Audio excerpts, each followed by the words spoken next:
15 मई 2026 नई दिल्ली।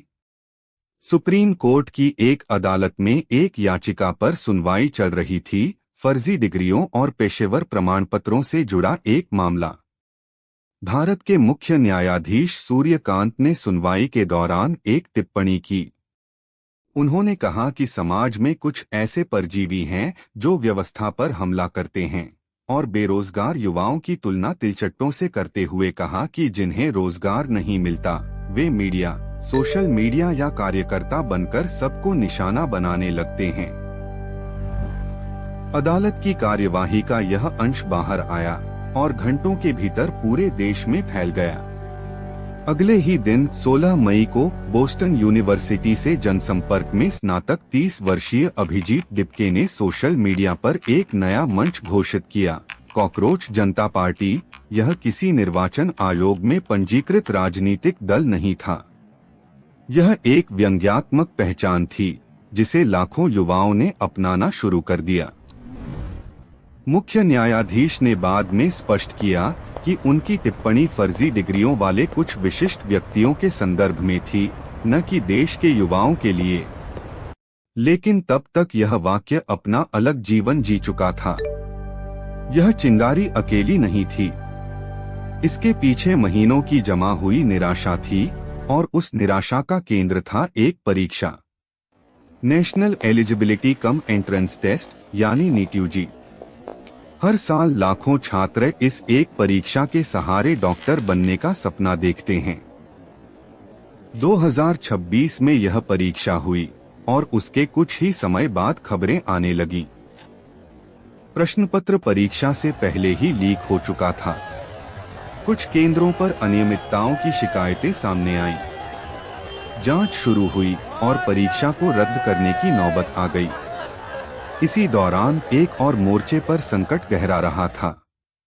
केंद्रीय माध्यमिक शिक्षा बोर्ड यानी सीबीएसई की ऑन स्क्रीन मूल्यांकन और पुनर्मूल्यांकन प्रक्रिया में भी गड़बड़ियों की रिपोर्टें आईं।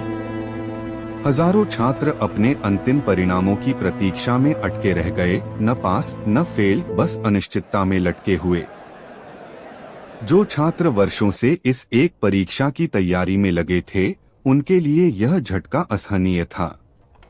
मेडिकल कॉलेज में दाखिले की उम्मीद, परिवार का भरोसा, वर्षों की मेहनत, सब कुछ एक झटके में अनिश्चित हो गया। आने वाले दिनों में देश भर से कम 1 दर्जन नीट अभ्यर्थियों की आत्महत्या से मौत की खबरें सामने आईं। यह आंकड़ा किसी नाटकीय क्षण के लिए नहीं है।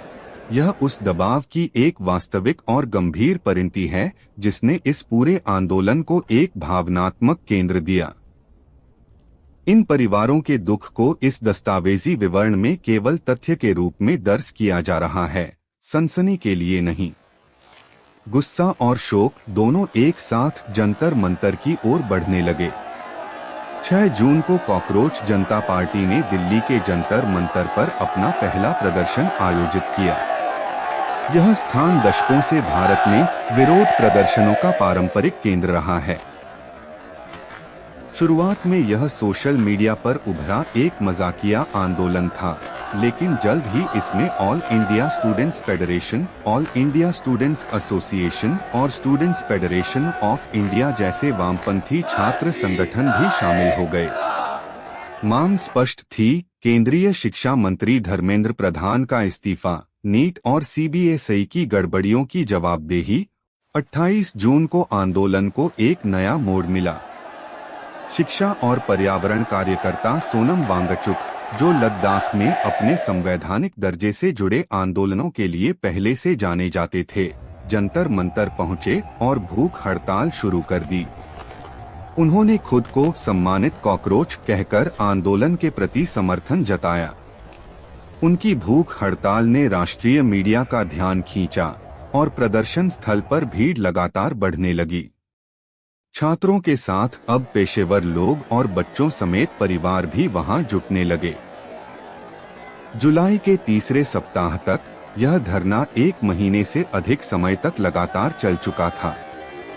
20 जुलाई को प्रदर्शनकारियों का एक बड़ा जत्था संसद भवन की ओर मार्च करने के लिए निकला। दिल्ली पुलिस ने पहले ही निषेधाज्ञा लागू कर रखी थी और इस मार्च को अवैध घोषित किया था।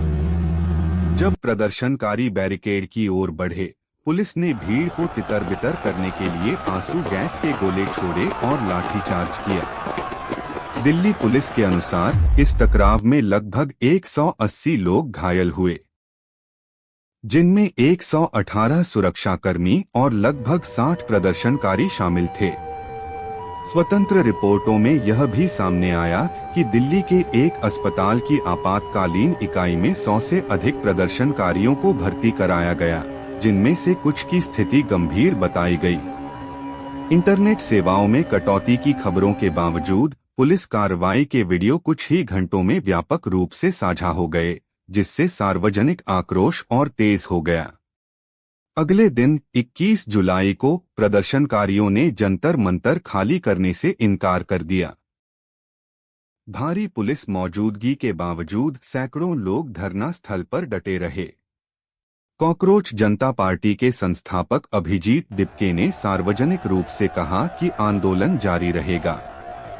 22 जुलाई को मुंबई सहित अन्य शहरों में दिल्ली की घटना के समर्थन में एकजुटता प्रदर्शन हुए और प्रधानमंत्री आवास के बाहर भी एक विरोध सभा आयोजित की गई। इसी दौरान एक और घटनाक्रम सामने आया। भूख हड़ताल पर बैठे सोनम वांगचुक को जंतर मंतर से बलपूर्वक हटाए जाने की खबर आई, जिसने आंदोलन को लेकर सार्वजनिक बहस को और तीखा कर दिया। यह टकराव भारत के गणतंत्र के लिए एक असामान्य क्षण बन गया, एक ऐसा सार्वजनिक विरोध जिसने प्रधानमंत्री नरेंद्र मोदी की सरकार के तीसरे कार्यकाल में शासन को सीधी चुनौती दी। आलोचकों ने इसे पिछले एक दशक में सत्ता के विरुद्ध सबसे बड़े युवा नेतृत्व वाले प्रदर्शनों में से एक बताया। सरकार और सत्तारूढ़ दल की ओर से यह रुख रहा कि प्रदर्शन को अवैध घोषित मार्ग पर रोकने और सार्वजनिक व्यवस्था बनाए रखने के लिए पुलिस कार्रवाई आवश्यक थी। 20 वर्षीय छात्रा सोना बिष्ट, जो इस धरने का हिस्सा थीं, ने संवाददाताओं से कहा कि अगर सरकार यह सोचती है कि इस तरह की कार्रवाई से जेनजी को रोका जा सकता है, तो ऐसा नहीं होगा। उन्होंने कहा कि वे अपने भविष्य की सुरक्षा की बात कर रही हैं और जब तक मांगे पूरी नहीं होती, वे यहाँ से नहीं हटेंगी। 4 सप्ताह से अधिक समय तक चले इस गतिरोध के बाद 25 जुलाई को केंद्रीय शिक्षा मंत्री धर्मेंद्र प्रधान ने अपने पद से इस्तीफा दे दिया। यह कॉकरोच जनता पार्टी की केंद्रीय मांग थी और इसके साथ ही सरकार आंदोलन की अन्य मांगों पर सहमत हो गई। इस्तीफे की घोषणा के बाद जंतर मंतर पर लंबे समय से जारी धरना समाप्त हुआ। धर्मेंद्र प्रधान का इस्तीफा अपने आप में असाधारण था। भारत में किसी केंद्रीय मंत्री का सार्वजनिक दबाव में इस तरह पद छोड़ना दुर्लभ घटनाओं में गिना जाता है। यह ध्यान देने योग्य है कि यह इस्तीफा किसी अदालती फैसले या आपराधिक दोष सिद्धि का परिणाम नहीं था, बल्कि लगातार बढ़ते सार्वजनिक दबाव और 1 महीने से अधिक चले जन आंदोलन का नतीजा था। सरकार और मंत्रालय की ओर से यह भी कहा गया कि परीक्षा प्रणाली की समीक्षा और सुधार की प्रक्रिया आगे जारी रहेगी।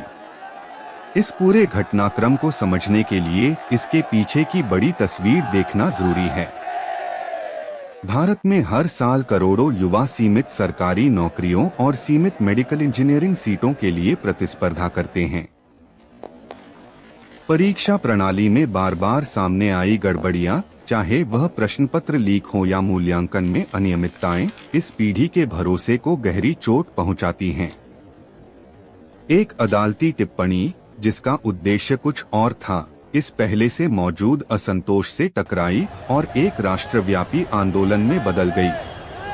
कॉकरोच जनता पार्टी की कहानी इस बात का उदाहरण है कि कैसे डिजिटल युग में एक व्यंग्यात्मक पहचान भी संगठित राजनीतिक अभिव्यक्ति का रूप ले सकती है। यह आंदोलन औपचारिक राजनीतिक ढांचे से बाहर उभरा, फिर भी इसने नीति निर्माण के स्तर पर सीधा असर डाला। भारत के लोकतांत्रिक इतिहास में यह प्रकरण आने वाले समय में परीक्षा सुधार, युवा बेरोजगारी और सार्वजनिक विरोध के अधिकार को लेकर होने वाली बहसों का एक संदर्भ बिंदु बना रहेगा। यह घटनाक्रम अभी भी सामने आ रहा है।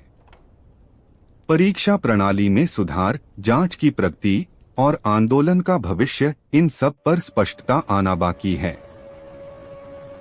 जो निश्चित है वह यह कि जंतर मंतर पर बीते 2 महीनों में जो कुछ हुआ, उसने भारत के युवाओं और सत्ता के बीच के रिश्ते को एक नए सिरे से परिभाषित करने की शुरुआत की है।